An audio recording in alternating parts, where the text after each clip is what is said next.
தமிழ்நாடு சட்டமன்ற தேர்தலில் தமிழக வெற்றிக் கழகம் 108 இடங்களில் முன்னிலை பெற்ற நிலையில் இலங்கையின் யாழ்ப்பாணம் பகுதியில் இளைஞர்கள் வெற்றி கொண்டாட்டங்களில் ஈடுபட்டனர். கடந்த 23ஆம் தேதி நடைபெற்று முடிந்த தமிழக சட்டமன்ற தேர்தலின் வாக்கு எண்ணும் பணிகள் நேற்று நடைபெற்ற நிலையில் விஜயின் தமிழக வெற்றிக் கழகம் 108 இடங்களில் முன்னிலை பெற்று வரலாற்று சாதனை படைத்துள்ளது. இந்நிலையில் இந்த வெற்றியை கொண்டாடும் வகையில் யாழ்ப்பாணத்தில் இளைஞர்கள் பட்டாசு கொளுத்தி இவ்வாறு வெற்றி கொண்டாட்டங்களில் ஈடுபட்டனர்.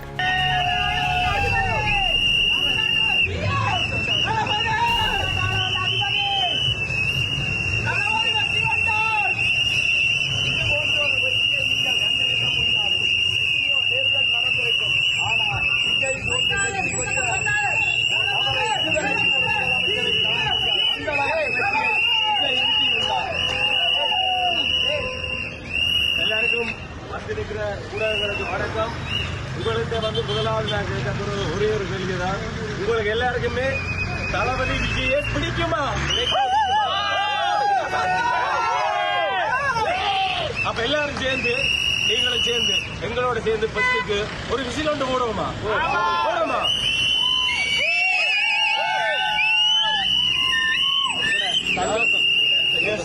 இலங்கையில எங்களோட தளபதி அண்ணா, நம்ம தளபதி விஜய் அண்ணாட அவருடைய அனுமதியோட நாங்கள் இலங்கையில பொறுப்பாளராக இருக்கிறோம். சரியா? இலங்கையில நாங்கள் ஒரு நிறைய பேர் பொறுப்பாக இருக்கிறோம். அண்ணாவோட சைனோட இலங்கையின் ஒருங்கமைப்பாளராக இருக்கிறோம். இந்த கொண்டாட்டத்தை நாங்கள் ஒரு மக்களா, ஈழ மக்களாகவும் சரி, நாங்கள் ஏற்கனவே எல்லா இடமும் உங்களுக்கு தெரியும், எல்லா இடமும் வாழ்த்தி பேனர் அடிச்சிருந்தாங்க. நீங்க எல்லா இடத்தையும் பார்த்திருப்பீங்க. அப்ப மீனவரம் நண்பர்களோடையும் சேர்ந்து செஞ்சிருக்கிறோம். எல்லாரோடையும் இணைஞ்சு சிறப்பாக வாழ்த்துக்கள் தெரிவிக்கிறாங்க. இப்ப வாழ்த்துக்கள் தெரிவிக்க கூட எங்களுக்கு சில எதிர்ப்புகள் வந்தது. அதை நாங்கள் பொருட்படுத்தலாம் இல்லை, கணக்கெடுக்கலாம் இல்லை. எங்களுக்கு தெரியும் வெற்றி நிச்சயம் என்று சொல்லி உங்களுக்கு எல்லாருக்கும் தெரிஞ்ச ஒரு விஷயம்தான். அதை பர்சனலாக கூட எங்களுக்கு நிறைய பிரச்சனைகள் வந்தது. அதை நாங்கள் பெருசுபடுத்தல. எங்களுக்கு முக்கியம் தளபதியை இந்த வருஷம் 2026ஆம் ஆண்டு சிஎம் கொண்டு வரணும். தமிழ்நாட்டுக்கு தளபதி இவர் மிஸ்டர் சந்துரு, இவரும் எங்கட இவரும் பொறுப்பாளராக இருக்கிறாரு இலங்கையில். சரி, அப்ப தளபதி சிஎம் தமிழ்நாட்டுக்கு இந்த முறை வரணும்.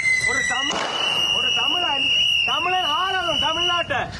இந்த வருஷம் ஒரு எல்லாருக்கும் தெரியும், இலங்கையில மட்டுமில்ல, இந்தியாவில மட்டுமில்ல, உலக நாடு ஃபுல்லா கொண்டாடிட்டு இருக்கிறாங்க. சோசியல் மீடியா பாத்தீங்கன்னா எல்லாருக்கும் தெரியும். பெரிய பெரிய ஆக்கள் எல்லாம் சொல்லி எதிர்பார்க்காதவங்களே தளபதிக்கு மிஸ் பண்ணி வாழ்த்து தெரிவிச்சு கொண்டிருக்காங்க. எல்லாரும் அறிஞ்ச விஷயம். வந்த அனைத்து ஊடகங்களுக்கு நன்றி. இது எங்களோட தலைவற்ற வெற்றி கொண்டாட்டம் மட்டும்தான். இது இந்த சூழல் டிவி கேட்டு தெரியும். நாங்க எந்த நோக்கத்தோட இந்த கொண்டாட்டத்தை செய்யல, எங்களோட தலைவரின் வெற்றியை சிறப்பா கொண்டாடுறோம். பிடிச்சவங்க ஏற்றுக்கொள்ளுங்க, பிடிக்காதவங்க பேசுங்க, உங்களோட கருத்துக்களை சொல்லுங்க. அப்பதான் ஜாலியா இருக்கும். உங்களோட கருத்து எப்படி இந்த வீடியோஸ்ல உங்களோட கருத்துக்கள் வரும். எங்களை பிடிக்காதாங்க, தளபதியை பிடிக்காத அநேக கருத்தை போடுங்க. ஆனா நாங்க என்ன செய்ய தெரியுமா?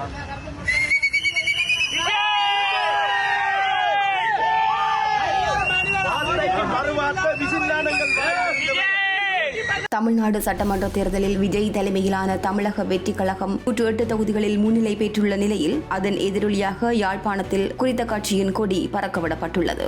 யாழ்ப்பாணம் காக்கை தீவு கடற்கரை பகுதியில் இந்த கொடி உயரமான கம்பத்தில் கட்டப்பட்டுள்ளதுடன் அப்பகுதியில் விஜயின் ஆதரவாளர்கள் பட்டாசு கொளுத்தி கொண்டாடினர்.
அதிமுகவில் இருந்து பிரிஞ்சு திமுகவோட இருந்து பிரிஞ்சு அதிமுகவில் வந்து சின்ன சின்னத்தில் இருந்து வெற்றி பெற்றார். அப்போ அதுவும் வந்து ஒரு அவரும் நடிகராக இருந்தால் விட்டவர். இப்போ அதனால் கேள்விப்பட்டாங்க. ஆனால் கண்ணாட பார்க்கல. அந்த காலத்தில் வந்து இந்த காலத்தில் வந்து இப்போ இவரை நாங்கள் எம்ஜிஆர் மூலமாக தான் பார்க்கணும். அப்போ தான் இவர் ரொம்ப கஷ்டப்பட்டுருக்கார். அப்போ இவர்கிட்ட வெற்றி வந்து வரலாறு காணாத வெற்றி இது சொல்ல வார்த்தை இல்லை. தமிழ்நாட்டில் எத்தனை எலெக்ஷன் வந்து எத்தனை தேர்தலில் வந்து எத்தனை பேர் வந்து போனது இந்த ஒரு வெற்றியை வந்து தான் உலகமே பார்க்குது.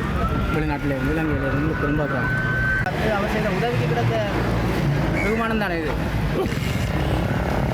சரி, இன்றைக்கு என்ன நடக்க போவீங்க? இன்றைக்கு என்ன நடக்க போவீங்க? வந்து வெற்றியை நாங்கள் நேற்று கொண்டாட வேண்டியது. நேற்று நாங்கள் டைம் பார்த்து இப்போ நாங்கள் யாழ்ப்பாணத்தில் நாங்கள் டவுனுக்கு எல்லாம் நின்று கொண்டாட்டம் எங்கிட்டு வந்து நாங்கள் ஒரு இன்றைக்கு வந்து எங்களோட மீனவரால் வந்து யாழ் மீனவர் எங்களோட மீனவர் யாழ் மீனவர் அவையில் நடந்து அரிசி கஷ்டப்பட்டாங்க. வெறுமனே வெற்றி கொண்டாட்டம் இல்லாமல் மக்களுக்கு சேவை செய்ய போகிறீங்க. இப்போ பொருள் இல்லாமல் எங்களால் முடிஞ்சாத எங்களுக்கு ரசிகர் மன்றம்ன்றது இப்போ எங்களுக்கு இல்லை தானே.